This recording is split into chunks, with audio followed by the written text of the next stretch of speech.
बिस्मिल्लाहिर्रहमानिर्रहीम। अस्सलाम वालेकुम। प्रोग्राम मुकाबिल के साथ इस्लामाबाद स्टूडियो से मैं हूं सरवत वलीम, रऊफ क्लासरा, आमिर मतीन स्टूडियोज में हमारे साथी मौजूद हैं। आज के प्रोग्राम के आगाज पर आपको बताएंगे कि 1.3 बिलियन डॉलर्स के लाइसेंस की तजदीद का मामला, मुतल्लिका वजारतें आपस में ही लड़ पड़ी। फ्रीक्वेंसी एलोकेशन बोर्ड के सरबराह ने लाइसेंस तजदीद के लिए टेक्निकल कमेटी की तश्कील पर वजीर आजम इमरान खान की पार्ट को ही चैलेंज कर दिया।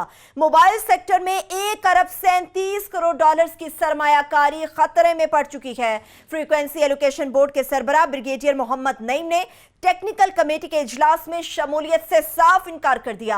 टेक्निकल कमेटी की तश्कील का मकसद आखिर है क्या, और इस सारे मामले पर किस तरह से वज़ीर आज़म इमरान खान को गुमराह किया गया, एक्सक्लूसिव डिटेल्स प्रोग्राम के पहले हिस्से में आपके साथ हम शेयर करेंगे। प्रोग्राम के जब दूसरे हिस्से की जाने बढ़ेंगे तो आपको बताएंगे कि FIA कानूनी टीम की बड़ी नाअहली, अरबों रुपए मनी लॉन्ड्रिंग केस के तमाम मुलजिम छूट गए। अदालत ने 8 साल के बाद खानानी एंड कालिया स्कैंडल का फैसला सुनाते हुए तमाम मुलजिमान को बरी कर दिया। खानानी एंड कालिया स्कैंडल हकीकत में था क्या? किस वजीर ने इस मामले में बड़ा हाथ मारा?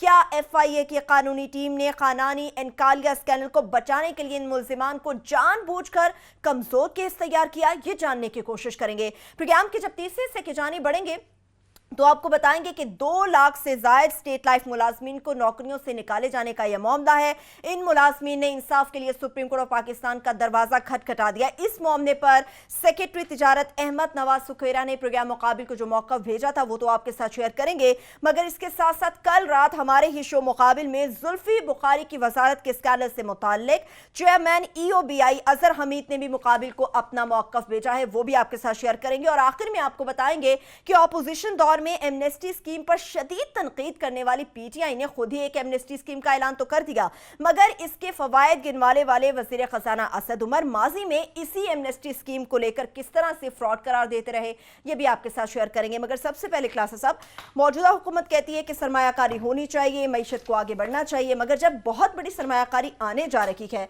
तो प्राइम मिनिस्टर कैसे गुमराह हो सकते हैं? आमिर साहब, आज आपको ब्यूरोक्रेसी की एक बड़ी ज़बरदस्त एक कहानी सुनाते हैं। लोग कहते हैं ना कि हम इनको क्यों कहते हैं। आज डॉक्यूमेंट्स के साथ साबित करेंगे कि हम इनको क्यों कहते हैं और किस तरह से ये प्ले करते हैं यहाँ पे हुकूमतों के साथ, इवन वज़ीर आज़म के साथ। डॉक्यूमेंट्री हर चीज़ आपको रिकॉर्ड के साथ दिखाएंगे ताकि ये ना कहा जाए कि हमारे honourable prime minister of Pakistan को जो कुछ लोगों ने गुमराह किया है। ये लिखा हुआ है, वैसे मैं नहीं कह रहा, गुमराह का लफ्ज़ उसमें शामिल है। वो जो चीज़ें आपको दिखाएंगे अभी, थोड़ा सा मैं बैकग्राउंड दे दूँ इस पूरी स्टोरी का। कल कैबिनेट में एक यहाँ पे एक समरी आनी थी और बड़ी अहम समरी थी मैं समझता हूँ, और अचानक जो ही इजलास शुरू होने लगा उस इजलास से पहले वो समरी विड्रा कर ली गई चुपके से कि जनाब इस पे कुछ नहीं करना, रहने दें जी, बस जी हमें समझ आ गया हमने क्या करना है, आप इसको रहने दें, कैबिनेट जो है ना इसको ना छेड़े। और वो समरी जनाब चुपके से उसकी होगी। हमारे कानून तक थोड़ी जी पहुँची कि जनाब कल एक यहाँ पे एक समरी आनी थी तो आखिरी लम्हे पे समरी को विड्रॉ कर लिया गया और उस पर पानी शानी फेंकने की कोशिश की गई। हमारे अंदर वो रिपोर्टर वाले हिस्सा है तो हम पीछे लग गए भी ऐसी कौन सी चीज़ थी जो कैबिनेट में आ रही थी, एजेंडे पे भी थी, और यकदम उसको आखिरी लम्हे एजेंडे से वापस कर लिया गया। चक्कर क्या है? अब चक्कर क्या है आमिर साहब, अब आपको स्टोरी सुनाते हैं। निकला क्या है मेरी पिछले 24 घंटे की इन्वेस्टिगेशन के बाद अंदर से क्या निकला है वो सुनो। यहाँ पे हुआ ये था कि आपको याद होगा 2004 में ये कंपनीज़ हैं यहाँ पे, मेब हैं, टेलीनोर है, इसके बाद आपकी वारिद है, जोंग है, इनके लाइसेंसेस दिए गए थे इनको 2004 में, जो उसकी ऑक्शन वगैरह हुई और एक से 291 मिलियन डॉलर जो है ना इन्होंने उस वक्त लिए थे। और इनके साथ हुई थी कि 15 साल के लिए इनको लाइसेंसेस उन्होंने दिए थे। उनकी मियाद ख़त्म हो रही है लाइसेंसेस की। एक की हो रही है मई में हो रही है 25 मई को 2 कंपनीज़ की, और तीसरी की हो रही है अक्टूबर में हो रही है। उससे पहले ही अब ये प्रोसेस आपने करना था रिन्यूअल करनी, क्योंकि उस कॉन्ट्रैक्ट में शामिल इसकी तजदीद होनी थी कि दोबारा इन 3 कंपनीज़ को, ये वारिद है, आपकी टेलीनोर है और जोंग है, इनको हमने दोबारा इनको देना है। तो उसका क्या प्रोसेस होगा, प्रेसिंग क्या लगाई जाएगी, ये पैसे हम डॉलरों में लेंगे, कैसे लेंगे, पहले आधे पैसे लेंगे, ये किस तरह, पूरा मतलब एक टेक्निकली तौर पर आपको इसकी तैयारी करनी थी और साल पहले चाहिए थी। तो इस पर जो पाकिस्तान टेलीकम्युनिकेशन अथॉरिटी है, इन्होंने एक या कंसल्टेंट हायर किया, क्योंकि टेक्निकल चीज़ है, आम आदमी वो नहीं समझ सकता कि आपने कैसे करना है, फ्रीक्वेंसी को देखना है, अपने बैंडविड्थ को देखना है, प्राइसिंग देखनी है और जो सारे इशूज़ हैं। उन्होंने जो ही अपना कंसल्टेंट उन्होंने मुकर्रर किया तो प्राइम मिनिस्टर ऑफ पाकिस्तान को अक्टूबर में लास्ट ईयर एक इनको ब्रीफिंग दी गई सर, अक्टूबर में, उसमें आईटी के मिनिस्टर भी थे, दीगर भी थे, सेक्रेटरी आईटी भी थे, मेरा ख्याल मरूफ अफजल साहब हैं जो यहाँ सीडीएस से गए थे, जिनके बारे में आप बताते रहते हैं, वो चला रहे हैं सारे सिस्टम को। अब आप थोड़ी सी कहानियाँ अब आपको समझ आना शुरू हो जाएगी।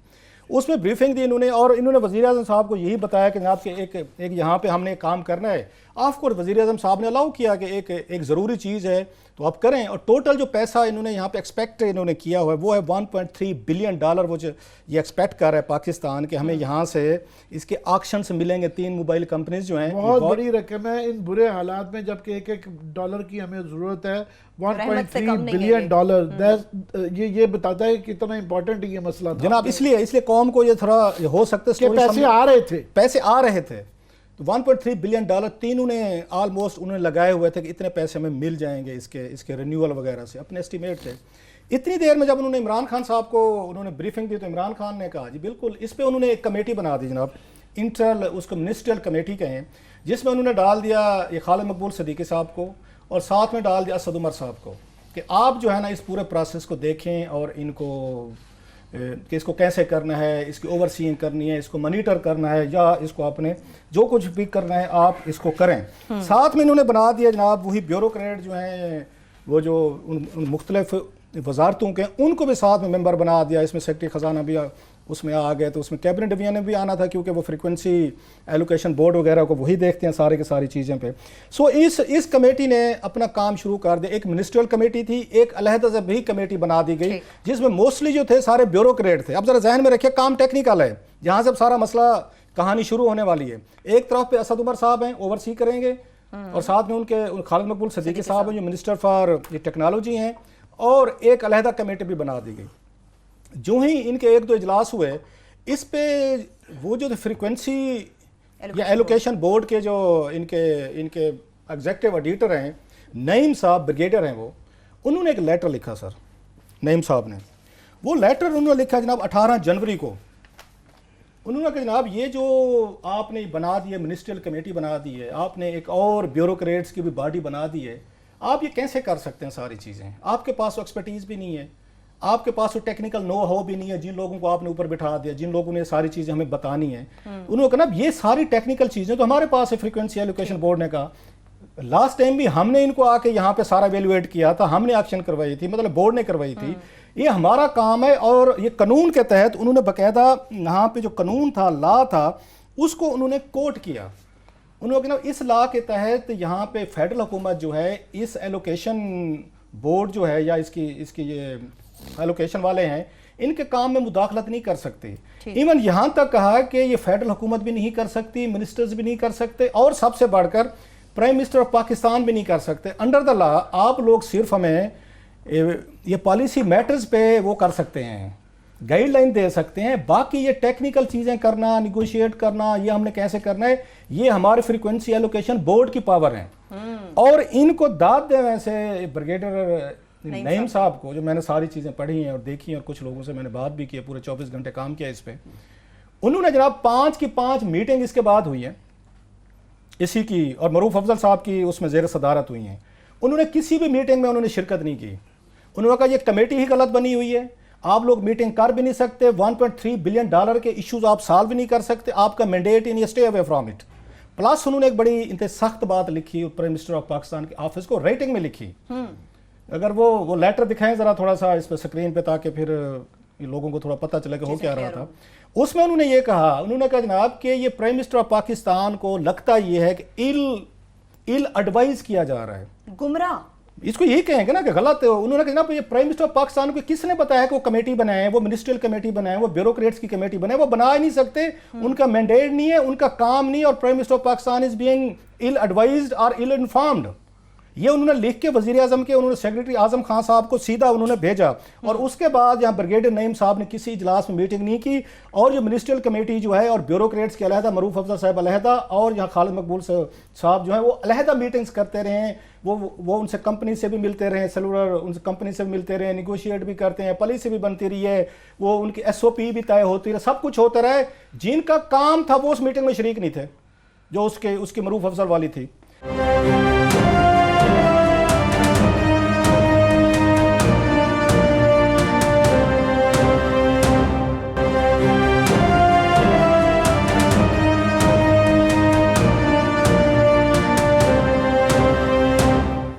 बाद क्या हुआ, उन्होंने ये कहा कि चल ऐसे करते हैं, जब फ्रीक्वेंसी एलोकेशन बोर्ड ने चैलेंज कर दिया है, क्योंकि it involve a lot of money, 1.3 billion dollars बहुत बड़ी अमाउंट है इसमें, और आपने कुछ लोगों को फेवर भी दे सकते हैं, ले भी सकते हैं, क्योंकि प्राइसिंग तय होनी है ना, अमाउंट तय होनी है और डॉलरों में तय होनी है।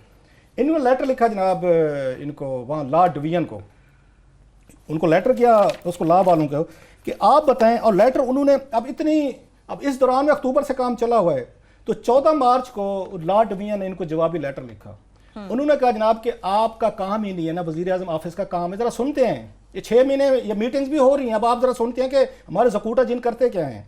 अक्टूबर, नवंबर, दिसंबर, जनवरी, फरवरी, मार्च, ये 6 महीने बाद लॉ डिवीजन इनको बता रहा है कि ये कमेटी भी गलत थी जो वजीर आज़म साहब ने बनाई थी, ये आपने ओवरसी करने की जो और ब्यूरोक्रेट की कमेटी थी ये भी गैर कानूनी थी, वजीर आज़म भी इसको नहीं बना सकते थे, इसको मिनिस्टर भी चेयर नहीं कर सकते थे, इसको मरूफ अफजल एंड कंपनी कोई भी नहीं कर सकता था। ये सारा प्रोसेस जो है ये फ्रीक्वेंसी एलोकेशन बोर्ड का काम है, सिर्फ वही कर सकते हैं, आप लोग इसको कर ही नहीं सकते, आपका रोल नहीं था। इससे पहले, इस लॉ से पहले जब लेटर आया फ्रीक्वेंसी एलोकेशन बोर्ड का, उन्होंने प्राइम मिनिस्टर ऑफ पाकिस्तान को लिखा और उनकी पावर्स को चैलेंज किया और कहा कि आपको तो गलत, आपको ब्रीफ किया गया, इल इन्फॉर्म्ड हैं आप, तो उस पे उन्होंने मिनिस्ट्री ने एक जवाबी लेटर लिखा इन फ्रीक्वेंसी एलोकेशन बोर्ड को, साथ में उन्होंने उनको स्नब करने की कोशिश की, इनको फ्रीक्वेंसी एलोकेशन बोर्ड को, कि आपको वो होते हैं ना कि आपको कैसे जुर्रत हुई है कि वजीर आज़म के फैसले को आप चैलेंज करें या वहाँ पे मीटिंग में शरीक ना हूँ, तो आप इस तरह का ना करें। खैर एनीवे वो डटे रहे सर, वो ब्रिगेडियर नईम साहब ने कहा जी आपका ये काम ही नहीं, आपको इसमें आनी नहीं है। इसके बावजूद भी आमिर साहब ये मीटिंग जो है, इजलास इनके चलते रहे। अब इन्होंने क्या किया सर, लास्टली इन्होंने असद उमर साहब ने और इन्होंने ये जो हमारे साथ में इनके मिनिस्टर हैं, इन्होंने एक रिपोर्ट बना के उस पर साइन करके, असद उमर साहब ने भी और खालिद मकबूल ने भी, वो लेटर है आपके पास, ज़रा दिखाएं ज़रा इस पर स्क्रीन पे, इन्होंने रिकमेंडेशन ओके करके भेज दी कैबिनेट को। अब लॉ डिवीजन की ओपिनियन आ चुकी है कि इसके प्राइम मिनिस्टर ऑफ पाकिस्तान को पावर्स नहीं है, उनको गलत इन्फॉर्म किया गया है, आपका काम भी नहीं है, आपको इसमें नहीं पढ़ना चाहिए था 1.3 बिलियन इसमें, और जो भी चीज़ें होनी थी हम करके कैबिनेट के सामने आना था। अब सर हुआ क्या, इन्होंने एक अदद बनाई समरी सर, जिसमें इन्होंने कुछ चीज़ें प्राइम मिनिस्टर ऑफ पाकिस्तान से छुपाई कल कैबिनेट में। मैंने सारी पूरी वो चीज़ें देखी हैं सारी, अफगान through lot of papers as well उनको पढ़ने के लिए। वो क्या थी, अब ये खुद वजीर आज़म क्योंकि मिसगाइड कर चुके थे जी। अब अगेन मुझे नहीं पता, मैं उनको बेनिफिट ऑफ डाउट देना चाहता हूँ कि हम ये अस्यूम कर लेते हैं कि वजीर आज़म साहब सारे पेपर पढ़ते हैं, सारी फाइल पढ़ते हैं, पूरा 150-200 पेजेस की जो भी फाइल है वो सारी पढ़ते हैं।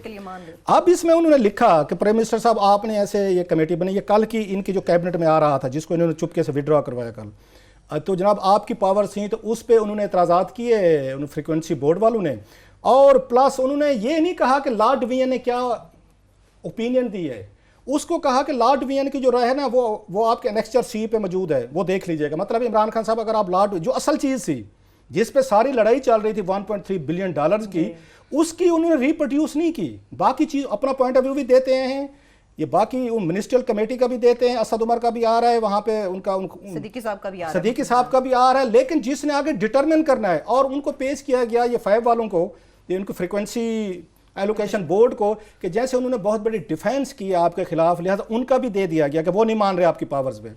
जहाँ पे लॉ डिवीजन ने उनको फेवर की थी फ्रीक्वेंसी एलोकेशन बोर्ड को, वो उन्होंने कहा जी एनेक्चर सी पे लगी हो तो अगर आप ढूंढ सकते हैं, catch me if you can, जहाँ 150 पेजेस पीछे लगे हुए ढूंढ लें, अगर आपको मिलती है तो पढ़ लें। जब ये सारी चीज़ें हुई तो किसी ने इनको कहा कि जनाब जब लॉ डिवीजन की ओपिनियन आ गई है, जब सारा कुछ जहाँ तय हो गया है, लॉ डिवीजन के ओपिनियन के खिलाफ आप कैबिनेट के पास जा रहे हैं, इसको क्यों कैबिनेट को आप गुमराह करना चाहते हैं? ये तो बहुत बड़ा स्कैंडल बन जाएगा कि आप अगर उसमें कुछ मिनिस्टर इन्वॉल्व हो रहे हैं इसके ऑक्शन प्रोसेस में या इसको लाइसेंसेस को रिन्यू करने में, और लॉ डिवीजन आपको मना कर रहा है, एलोकेशन बोर्ड कह रहे हैं आपका काम नहीं है, फिर भी आपने कैबिनेट से अगर ये फैसला करवा लिया और आपने फिर इसी कमेटी के जरिए, जिसने पूरे 6 महीने एक्सरसाइज की है, 6 महीने के एक्सरसाइज के बाद कल अचानक इनको मीटिंग से कुछ देर पहले इनको अकल आ गई जनाब, फौरी तौर पर मीटिंग के इन्होंने जनाब वो TADA भी ले लिए, इन्होंने मीटिंग्स भी कर ली, इन्होंने 150-200 पेजेस के मिनट्स भी निकाल दिए, इन्होंने लेटर बाजी भी कर ली। 6 महीने बाद इनको उस मीटिंग के 1 मिनट पहले, इमरान खान साहब को मेरे ख्याल किस्मत अच्छी थी, ये बच गए हैं एक बड़े उस स्कैंडल से, अदरवाइज एक बहुत बड़ा scandal was in the making कि कैबिनेट ने एलोकेशन बोर्ड की उसके खिलाफ कि उसने चैलेंज किया, और लॉ डिवीजन ने भी कहा कि वजीर आज़म की पावर नहीं है, इन मिनिस्ट्री की पावर्स नहीं है, ब्यूरोक्रेट्स की पावर्स नहीं है कि 1.3 बिलियन डॉलर्स की डील को टच करें।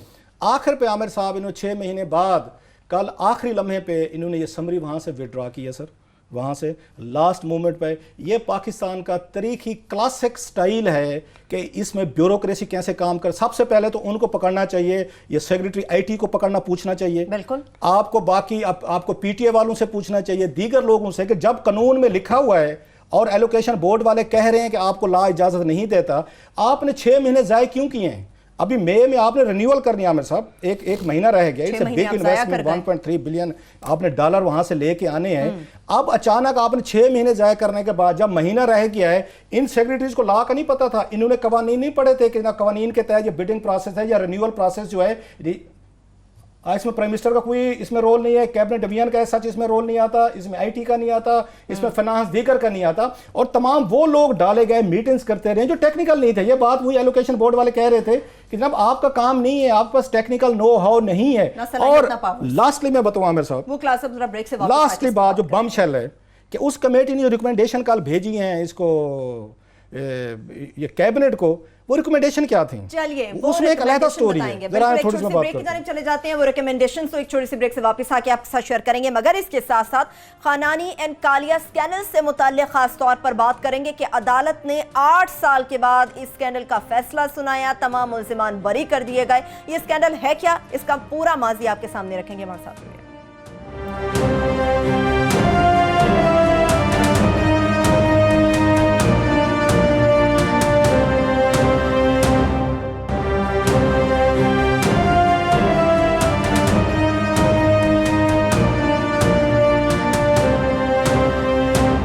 के बाद एक बार फिर से प्रोग्राम में हम आपको खुशामदीद कहेंगे। क्लासेस साहब, आप वो रिकमेंडेशन हमारे साथ शेयर आमिर साहब अभी खुश हो रहे थे जो मैं बम शेल की बात की है कि पाकिस्तान के पास 1.3 बिलियन डॉलर जो है ना, वो डॉलर्स आ रहे हैं। अब इस कहानी को करते हैं ये ख़त्म। इस पॉलिसी में जो कैबिनेट के सामने पेश की गई थी और जिसको असद उमर साहब ने और खालिद मकबूल सदीकी साहब ने बैठ के फाइनलाइज किया और भेजी कैबिनेट के पास, उसमें उन्होंने 2-3 चीज़ें कही सर। एक तो ठीक था कि 15 साल के लिए दोबारा इसको रिन्यू करेंगे, फिर उन्होंने कहा जी पेमेंट जो करनी होगी आप या तो आप फ्रंट कर देंगे या फिर आप किस्तों में कर लें, 50% आप पहले दे दें और बाद में आप उसको 50% बाद में दे दें, उस पर लेबर वगैरह 3% जो है ना वो चार्ज करेंगे। चलो वो भी ठीक आता है। ऑप्शन क्या दिया गया है, आप डॉलरों में दे दें या पैसों में दे दें, या रुपीज़ में दे दें या डॉलरों में दे दें, ये ऑप्शन है क्लास जी। अब वो डॉलर कहाँ से लाएंगे ये कंपनियाँ, अंधे को भी पता है कहाँ से लाएंगे। ऑलरेडी आपका डॉलर ऊपर जा रहा है, पैसा नीचे जा रहा है। अगर ये कंपनियां जो हैं, आप उनको ये ऑप्शन दे रहे हैं कि 1.3 बिलियन डॉलर उन्हें लोकल मार्केट से परचेज करना है, परचेज करके देंगी ना आप जो उनको ऑप्शन दे रहे हैं। और पहला अभी मैं कल चेक करूंगा, अभी मुझे नहीं पता, सो मैं उस पर कमेंट नहीं कर रहा कि पहले जो नहीं है, बीच में से जो बाहर की कंपनी है वो बाहर से भी अपने उसमें से ला सकती हैं। बहरहाल ये ऑप्शन आप दे रहे हैं, मैं ये बता रहा हूँ। सो ये खुश हमें नहीं रहना चाहिए कि हमारे पास 1.3 बिलियन डॉलर जो है ना वो आ रहा है इस साल जो मुख्तलिफ टाइम में। सो ऑप्शन दिया गया है कि या आप डॉलर में दे दें या पाकिस्तान रुपीज़ में दे दें। मैं कोई इसका टेक्निकल उसमें नहीं हूँ, मैं कल जरा चेक करूंगा कि जब इन्होंने ये 2004 में लाइसेंसेस इनके रिन्यू किए थे या दिए थे, फॉरेन एफडीआई की सूरत में आया था, क्या उस वक्त वो पैसे जो थे वो सारे के सारे अगर एक कंपनी ने 291 मिलियन डॉलर दिए थे उस लाइसेंसेस अपने रिन्यू कराने के लिए, क्या वो पाकिस्तानी रुपीस में लिए गए थे या उस वक्त डॉलर में लिए गए? उस वक्त तो एफडीआई की फॉरेन डायरेक्ट इन्वेस्टमेंट की सूरत में आया था। और होपफुली कि जितनी हमें डॉलरों की जरूरत है, असद उमर साहब को पता होना चाहिए कि ये डॉलरों की जरूरत है, ऑप्शन ये होनी नहीं चाहिए। आप इन्होंने ऑप्शन दिया सर उनको कंपनीज को कि आप डॉलरों में दें या आप पाकिस्तानी करेंसी में दे। सो पाकिस्तानी करेंसी का मतलब बड़ा सिंपल सा है कि अगर आप वो जाते हैं यहाँ से आके बाइंग करते हैं डॉलर की सपोजली, तो फिर आपका ऑलरेडी डॉलर स्ट्रेस के अंदर है। अगर 1 बिलियन डॉलर के करीब वो खरीदते हैं यहाँ से कि हमने देने हैं उनको, तो ये तो मेरा ख्याल है इट वाउंट भी वो जो बात आप और हम कर रहे हैं ना वो नहीं होगी। लास्ट में कमेंट कर दो, लंबी बात होगी क्योंकि इस तरह की चीज़ें थी। इसके बाद प्राइम मिनिस्टर ऑफ पाकिस्तान को यहाँ पे उन्हें हेड्स रोल नहीं करने चाहिए थे कि मुझे आपने 6 महीने तक ब्रीफिंग करवाई, मुझे आपने बैठ के यहाँ कहानियां सुनाई, इजलास कराए, कमेटियां चलवाई, सब कुछ किया। 6 महीने बाद क्या खाया पिया कुछ नहीं, गिलास थोड़ा 12 ने, आपका टाइम जाए क्या, मुल्क और कौम का टाइम जाए क्या, महीना सारा रह गया है और आखिर पे सारी चीज़ें उठा के आपने उसी को फ्रीक्वेंसी एलोकेशन बोर्ड को आपने वापस करनी थी। तो ये एक्सरसाइज आपको जो करवाई गई है, तो इसके बाद वजीर आज़म साहब को कुछ अथॉरिटीज अपनी इस्तेमाल करनी चाहिए कि आपके बारे में लिखा है फ्रीक्वेंसी एलोकेशन बोर्ड के ब्रिगेडियर नईम साहब ने कि आपको इल इन्फॉर्म रखा गया है, इल एडवाइस किया गया, लोगों ने आपसे झूठ बोले हैं, झूठ बोल के उन्होंने कमेटियां बनवाई हैं ताकि इतना बड़ा जो हमारे पास पैसा आ रहा है हमने निगोशिएशन करने हैं, हम खुद करें इस पे। बहरहाल साहब ये एक प्रोग्राम बीबीसी के बड़ा मशहूर था, यस मिनिस्टर, बाद में यस प्राइम मिनिस्टर बन गया। उसका लुबेलबाब ये होता था कि ये जो बाबूज और ब्यूरोक्रेट्स हैं ये किस तरह पॉलिटिशियंस को बेवकूफ़ बनाते हैं कि बाय द टाइम उनको समझ आती है कि ये निज़ाम क्या है, जब तक पता चलता है जी 5 साल हुकूमत के गुजर चुके। तो मुझे ये सूरी सुन के कि ये जो 150 सफ़ों की फाइल बन गई है, आ रही है, जा रही है, लेटर लिखे जा रहे हैं, ये सारे हैं, ये सारा इस हुकूमत का ये इनके एग्जाम्पलीफाई करता है। ये एक पूरी कहानी की स्टोरी ऑफ दिस गवर्नमेंट को ये इस वाक़ये ने बयान कर दिया कि वहाँ कितनी इनएफिशिएंट गवर्नमेंट चल रही है। और वहाँ पे ये होता है कि जब आपने पॉलिटिकल अपॉइंटमेंट सारी करनी है, इलेक्टेबल्स लेके आएंगे कैबिनेट में, फार्मूले के तहत वो रखा हुआ है, 2-4 वजीरों के अलावा जो है किसी को समझ नहीं आ रही कि गवर्नमेंट है क्या। बाबुओं के अंदर आपने ये किया हुआ है कि हम रोते रहते हैं, हमें आजम खान साहब बहुत अच्छे आदमी होंगे, नेक आदमी होंगे, नीयत बड़ी अच्छी होगी, उन पर कोई हम इल्ज़ाम नहीं लगाते हैं, क्योंकि नैब लगाती रहती है।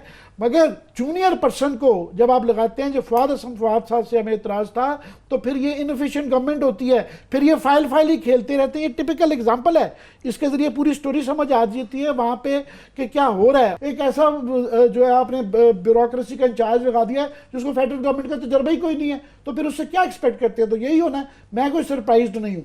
अच्छा अहमद साहब, इस पे ये जो आज़म खान साहब को, जो मेरा ख्याल है जब उनको लेटर किया था, वज़ीर आज़म साहब थोड़ी सी ना वो अपने ऑफिस में चीज़ें चेक किया करें, क्योंकि हर वही वाली बात के ब्यूरोक्रेट नियत पे शक ना करते चेक नहीं करें। मैं आपकी बात कह रहा हूँ, यहाँ पे अब वो ज़रूरत हो गई है कि इस वक्त जो एक हालात सारे परफेक्ट स्टॉर्म जो मैं कहता रहता हूँ बन रहा है ना, उसके लिए अवाम को तसल्ली देने के लिए, मैसेज के लिए एक बड़ी सर्जरी चाहिए।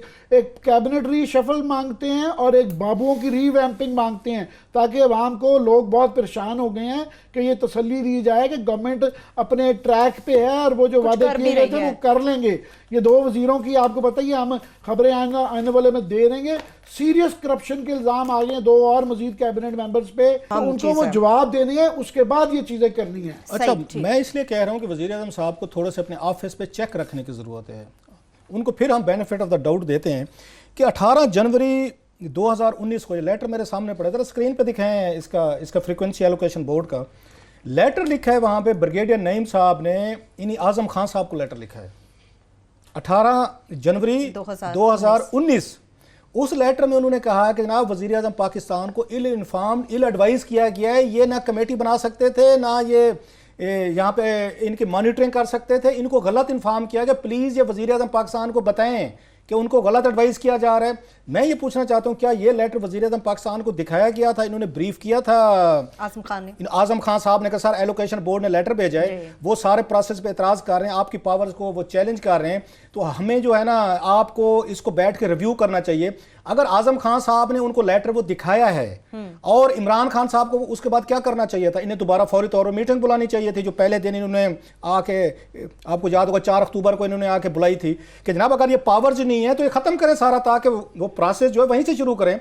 सो आपने जनवरी में लेटर लिखा गया, जनवरी, फरवरी, मार्च, 9 अप्रैल, आपने 3-3.5 महीने के बाद कल इस सारे प्रोसेस को स्क्रैप किया है कैबिनेट में आके। जब आपको लेटर लिखा गया तो उस वक्त आपने इसको स्क्रैप क्यों नहीं किया? उस वक्त आज़म खान साहब ने क्यों नहीं बताया प्राइम मिनिस्टर को? तो प्राइम मिनिस्टर का अगर नॉलेज में नहीं है तो 3-4 महीने आपने जाये किए हैं। गलतियों के मतलब कैसे बताएंगे क्लास साहब? प्राइम मिनिस्टर को वही नो बेसिस के ऊपर बताया जाता है, ना ही वो है, तो यही तो सारा मसला है। अच्छा, मुझे आपने बात की ना ये कैबिनेट से रिलेटेड, मुझे ये जो मेरे जराए कह रहे हैं कि कुछ बड़े लोगों ने इनको, इमरान खान साहब को, आपने कैबिनेट की बात की ना, कोई 3-4 नामों पे उन्होंने एतराज़ात करके भेजे हैं।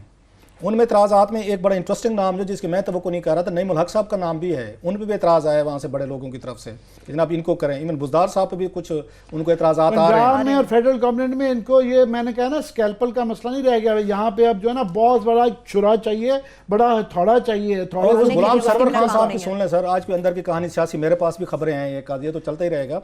गुलाम सरवर खान साहब को, जो आपकी कल वाली स्टोरी थी, आप तो नाम नहीं बता रहे थे, हमने तो कल ही बता दिया था। गुलाम सरवर खान साहब के पास वाकई जहांगीर तरीन साहब को इमरान खान साहब ने भेजा था कि आप इनको कहें जी कोई और वजारत ले लें, उन्होंने से आगे से वो डट गए हैं। उन्होंने, मैंने कहा ना, उन्होंने ये कहा है, उन्होंने जनाब ये मेरी डिग्निटी के खिलाफ है मेरे, क्योंकि उन्हें ये लगा ना कि चौधरी निसार अली खान साहब मुझे जीने नहीं देंगे, कि देखा आप क्या आप मेरी जगह वजीर लगे थे, आप भी पेट्रोलियम के थे, मैं भी था, वो तो एक ही हल्का है। सो उनके लिए बन गया मसला ईगो का और डिग्निटी का। गुलाम सरवर खान साहब ने कहा कि मैं तो नहीं चाहता, अगर आप लोगों ने मुझे निकाला तो मैं वजारत भी छोड़ दूंगा, पार्टी भी छोड़ दूंगा। सो इमरान खान साहब का वहां पे भी उन्होंने नाटका कर दिया बंद। वो इलेक्टेबल जो हम बात कहते थे कि इनको मौका देने दें, क्योंकि कैपेसिटी के बड़े सीरियस इश्यूज हैं। गुलाम सरवर खान साहब के साथ बड़ी इज्जत के एहतराम के साथ साहब से रिजाइन मांगेंगे, वो भी यही जवाब देंगे। तो अब वो बात जो हम पिछले साल कहते थे और हमारे ऊपर तबरा पड़ती थी पूरी यहाँ पे इनकी इमरान खान साहब की यूथ, वो हमारे पे तबरा पड़ती थी कि आप उनको हुकूमत नहीं बनाने देते, आप इनके खिलाफ हैं, आप फलान हैं।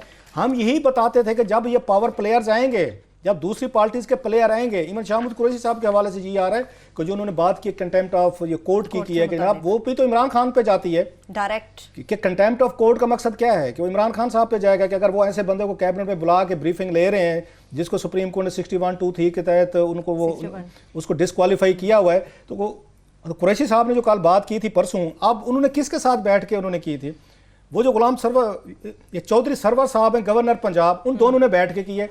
अब पीटीआई का एक बड़ा ग्रुप ये समझता है कि अगर वहाँ पे गवर्नर पंजाब और यहाँ पे शाहमूद कुरैशी साहब इकट्ठे बैठ के प्रेस कॉन्फ्रेंस कर रहे हैं और प्रेस कॉन्फ्रेंस में उन्होंने चार्जशीट किया है पूरी कैबिनेट को या वजीर आजम पाकिस्तान को, और सुप्रीम कोर्ट का ध्यान उन्होंने दिलवाया है कि जनाब ये जरा देखें। तो वो ये भी समझ रहे हैं कि शायद इमरान खान साहब का पत्ता भी साफ करने की कोशिश की जा रही। पीछे से जो प्लेयर्स थे वो थोड़े से वो भी थक गए कि जनाब बात नहीं बन रही। सो एक शाहमूद कुरैशी साहब को भी अल्टरनेट के तौर पर सामने लाया जा सकता है कि इनकी नवाज लीग से बड़े अच्छे तल्लुकात हैं। नवाज लीग में भी ये वजीर रहे हुए, पंजाब के फाइनेंस मिनिस्टर थे, ये पीपल्स पार्टी दौर में उनके मिनिस्टर भी थे। अब इमरान खान साहब के मिनिस्टर हैं, इनके पीपल्स पार्टी से भी अच्छे तल्लुकात हैं, इनके यहाँ पे आप देखें नवाज लीग से भी अच्छे तल्लुकात हैं। अब क्योंकि अपनी पार्टी के लोगों के साथ भी हैं, सो वो एक कंसेंसस कैंडिडेट बन सकते हैं कि जो पार्लियामेंट को चलाने की सलाहियत रखता है। क्योंकि इमरान खान साहब से तो चीज़ें उनके अकॉर्डिंगली वो चीज़ें नहीं चल पा रही। किया जा सकता है, रिवर्स ये किया जा सकता है कि ये लड़ाई जो है प्राइम मिनिस्टर अगर चाहें इमरान खान साहब तो ये एक दिन में ये ख़त्म हो सकती है। वो भी कह रहे हैं कि ये दो चौधरी जो है ना, ये जहांगीर तरीन और शाहमूद कुरैशी, इनको लड़ने दें, जो है ना दोनों एक दूसरे को कमज़ोर कर रहे हैं तो अपनी अपनी औकात में रहते हैं। ये भी एक नजर आता है। इसका मेरा एक आपकी वीकनेस भी तो आती है चीफ एग्जीक्यूटिव। अगर चीफ एग्जीक्यूटिव के उसकी हुकूमत में वजीर ओपनली लड़ रहे हों और 22 करोड़ का मुल्क को इतने सीरियस फाइनेंशियल इश्यूज आपको आ रहे हों, वो वीकनेस जाती होती है चीफ एग्जीक्यूटिव की। चीफ एग्जीक्यूटिव को इस वक्त 2-4 बड़े सख्त फैसले करने होते हैं, मैसेज सेंड करने होते हैं पूरी पार्टी को, जो रेबल करेगा, जो इस तरह की बातें करेगा उसको टॉलरेट फायर करेंगे। तो हम कहते हैं कि बाहर जो मैसेज जा रहा है गवर्नमेंट का वो इतना अच्छा नहीं जा रहा है। ये एक इनएफिशिएंट, एक नालायक गवर्नमेंट और एक मिसमैनेज्ड गवर्नमेंट का एक इंप्रेशन जा रहा है। उसी की वजह से लोग ये मसाइल, महंगाई भी जल लेते हैं, गैस लोड शेडिंग भी जल लेते हैं, झील लेते हैं, जी, बर्दाश्त कर लेते सारा हैं। कुछ हो जाता है। मगर अगर वो मैन मेड हो और नालायकी की वजह से हो तो उसकी तकलीफ ज्यादा होती है, वो फिर माफी नहीं होती। और असद उमर साहब ने बड़ी अच्छी बात किया है। असद उमर साहब ने उन्होंने कहा जनाब के यहाँ पे माफियाज की चीखें निकल रही हैं, तो हमारा कैमरामैन जिसका 35-40 हज़ार बिल आया था वो भी माफिया का हिस्सा है। हमारे भी आए थे, हमारी भी चीखें निकली थी बिल दे के। सो सारी आवाम जो है ना माफिया नहीं है तो वो एमनेस्टी के जरिए जिसको माफ कर रहे हैं ना, वो एमनेस्टी के जरिए जिनको माफ कर रहे हैं ना, बस वही माफिया नहीं, हम सारी माफिया हैं। बिल्कुल, एक ब्रेक की तरफ चले जाते हैं, ब्रेक से वापस आएंगे। असद उमर से मुतालिक चूंकि बात चल निकली है, एमनेस्टी स्कीम का जो ऐलान किया है उसके फवायद तो गिनवा रहे हैं असद उमर, इससे मुतालिक तो बात करेंगे। मगर इसके साथ साथ कल हमारे शो में जुल्फी बुखारी की वजारत के स्कैनर से मुतालिक जो अहम इंकशाफात किए गए थे उससे मुतालिक चेयरमैन EOBI अजहर हमीद ने मुकाबिल को अपना मौक़िफ़ भेजा है, वो भी अक्सर शेयर करेंगे। हमारे साथ रहिए।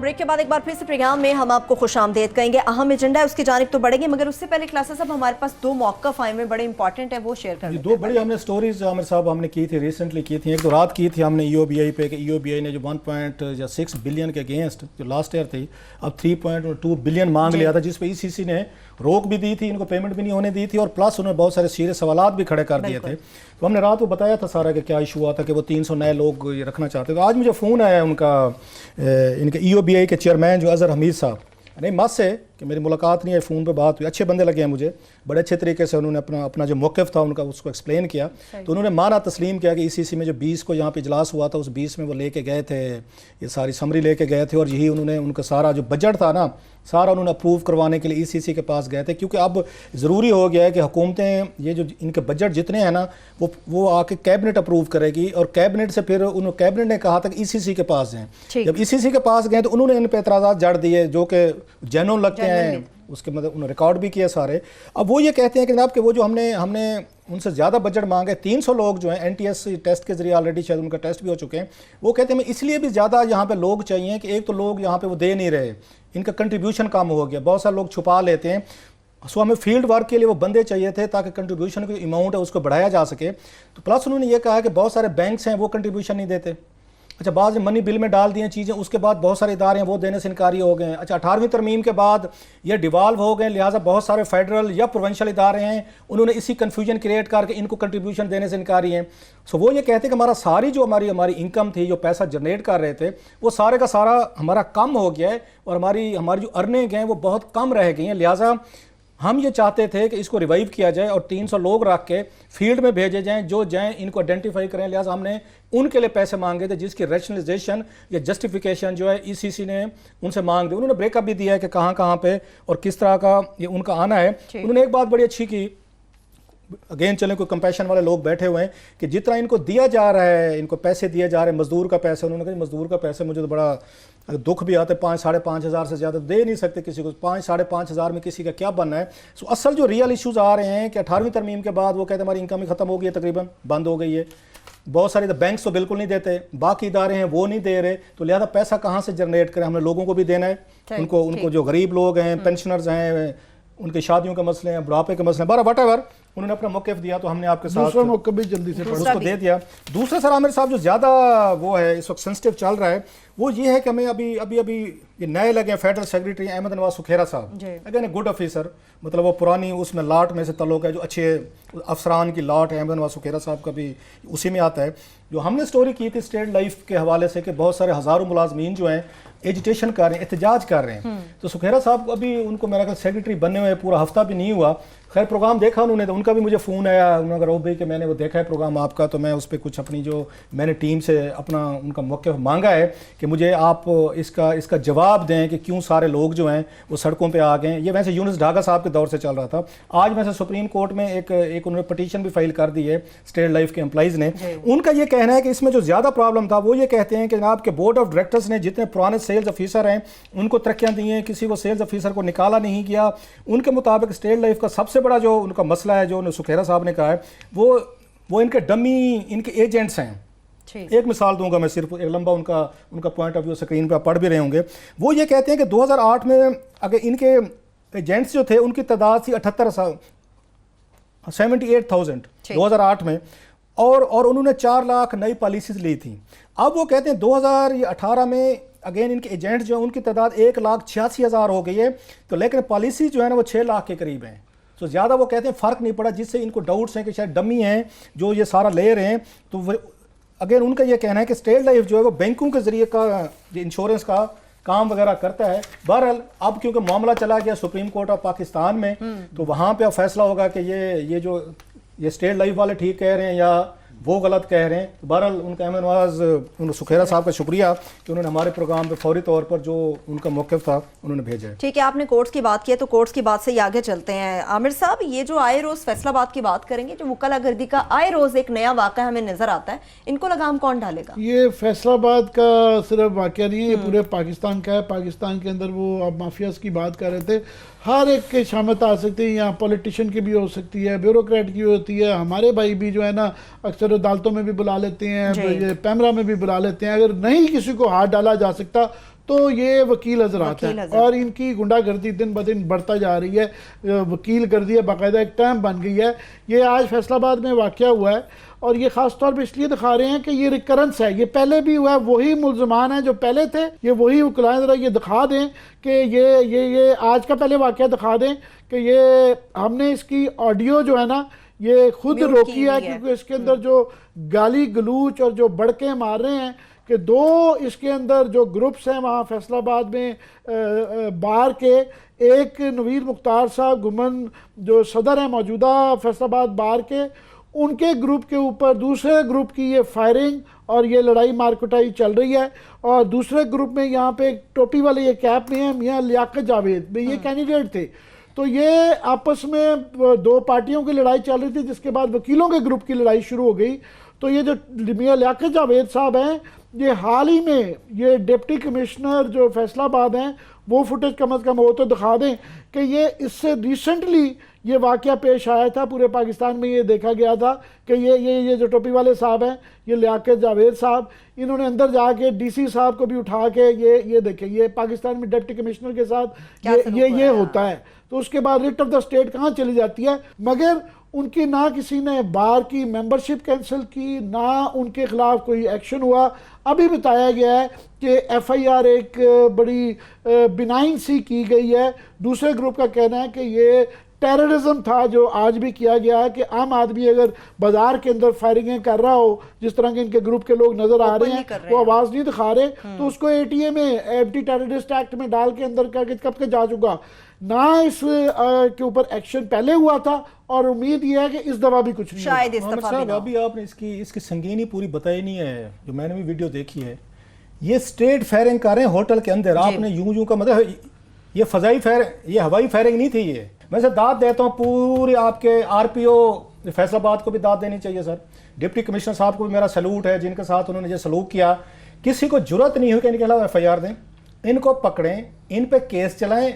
अगर आरपीओ साहब, कमिश्नर साहब और डिप्टी कमिश्नर साहब भी बेबस हैं इन वकील साहब के आगे, जो सामने बस हैं, उनकी बार काउंसिल हैं, वो तो खुद बार के ये बार के प्रेसिडेंट और उसके मेन कैंडिडेट्स हैं। आमिर साहब, ये होती है लॉलेस आपकी सोसाइटी बन जाती है, जहाँ पे डिप्टी कमिश्नर बेचारा मजबूर है कि वो कुछ नहीं कर सकता, जहाँ पे आरपीओ मजबूर है, आपकी डिस्ट्रिक्ट कोर्ट्स मजबूर हैं, चीफ जस्टिस साहब कुछ नहीं कर सकते क्योंकि वकील हैं, इनको कहीं पे कुछ नहीं किया जा सकता।